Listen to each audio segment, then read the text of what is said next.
সৰ্বপ্ৰাপ্তি সম্পন্ন হোৱা। ওম শান্তি। আজিৰ মুৰলী 22 তাৰিখ 12 মাহ 2023। বাবাই কৈছে, মৰমৰ সন্তানসকল, তোমালোকৰ অবিবেচাৰী প্ৰেম একমাত্ৰ পিতাৰ সৈতেহে তেতিয়াহে গঢ়ি উঠিব, যেতিয়া বুদ্ধিৰ যুগসূত্ৰ দেহ সহিত সকলো দেহ সম্বন্ধৰ পৰা ছিঙি যাব। প্ৰশ্ন, তোমালোক সন্তানসকলৰ দৌৰ কিহৰ?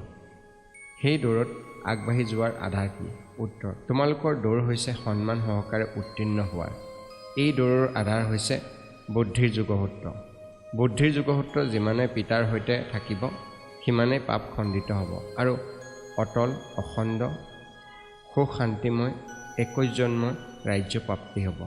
ইয়াৰ বাবে পিতাই ৰায় দিয়ে, সন্তানসকল নিৰ্দাক জিনোতা হোৱা, এঘণ্টা আধা ঘণ্টা স্মৃতিত থাকি থাকি অভ্যাস বঢ়াই যোৱা। ওম শান্তি। ধাৰণাৰ বাবে মুখ্য সাৰ 1। অকাল মৃত্যুৰ পৰা ৰক্ষা পাবলৈ হ'লে সকলোকে প্ৰাণদান দিয়াৰ সেৱা কৰিব লাগে। ৰাৱণ সম্প্ৰদায়ক ৰাম সম্প্ৰদায় কৰি তুলিব লাগে। 2। অন্তৰৰ প্ৰেম এজন পিতাৰ সৈতে ৰাখিব লাগে। বুদ্ধিযোগ দিগ্ভ্ৰান্ত হ'ব নালাগে। নিৰ্দাক জেনি পিতাৰ স্মৃতি বঢ়াই যাব লাগে। বৰদান, শ্ৰীমত অনুসৰি হয় হুজুৰ কৰি হুজুৰ বিৰাজমান বুলি অনুভৱ কৰোঁতা সৰ্বপ্ৰাপ্তি সম্পন্ন হোৱা। শ্লোগান, পৰমাত্মাৰ উত্তৰাধিকাৰৰ অধিকাৰী হৈ থাকা, তেতিয়া অধীনতা আহিব নোৱাৰে। ওম শান্তি।